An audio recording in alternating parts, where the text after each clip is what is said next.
एक बार की बात है, एक भाई और बहन थे। बहन का नियम था कि वह अपने भाई का चेहरा देखने के बाद ही भोजन करेगी। हर दिन वह जल्दी से अपना काम पूरा करती और अपने भाई के चेहरे की एक झलक पाने के लिए उसके घर जाती। एक दिन रास्ते में उसे पीपल के पेड़ के नीचे भगवान गणेश की एक मूर्ति दिखाई दी। उसने देवता के सामने हाथ जोड़कर कहा, मेरे जैसा अमर सुहाग और मेरे जैसा अमर पीहर सबको दीजिए।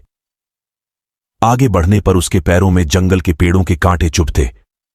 एक दिन वह अपने भाई के घर पहुंची और वहां आंखों में आंसू लेकर बैठी तो उसकी भाभी ने पूछा कि उसके पैरों को क्या हो गया है। ये सुनकर उसने बताया कि रास्ते में जंगल के झाड़ियों के गिरे हुए कांटे पांव में छुप गए हैं।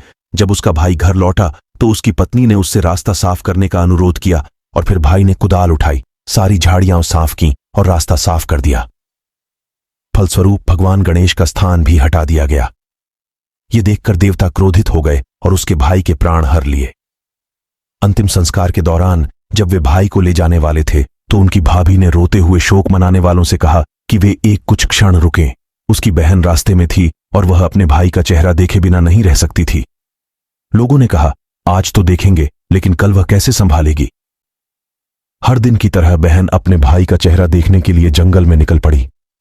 उसे आश्चर्य हुआ जब उसने रास्ता बिल्कुल साफ पाया। जैसे ही वह आगे बढ़ी, उसने देखा कि भगवान सिद्धिविनायक को भी हटा दिया गया था। जाने से पहले उसने ध्यान से देवता को एक अच्छे स्थान पर रखा, हाथ जोड़े और कहा, मेरे जैसा अमर सुहाग और मेरे जैसा अमर पीहर सबको दीजिए। फिर वह आगे बढ़ी।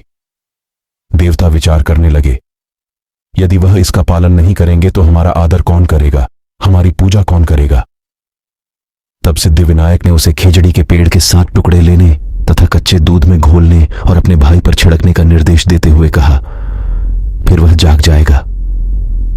यह सुनकर बहन पीछे मुड़ी, लेकिन वहां कोई नहीं था।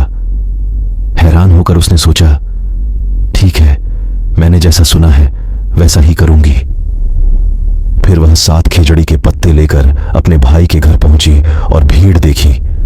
उसकी भाभी बैठी रोती रही और उसके भाई का निर्जीव शरीर वहीं पड़ा रहा। प्राप्त निर्देशों का पालन करते हुए उन्होंने नियमानुसार पत्तों का उपयोग किया। सभी को आश्चर्य हुआ जब उसका भाई जाग गया। उन्होंने कहा, मैं गहरी नींद में था। बहन ने अपने भाई को पूरी घटना बताते हुए कहा, ऐसी नींद कभी किसी को ना आए।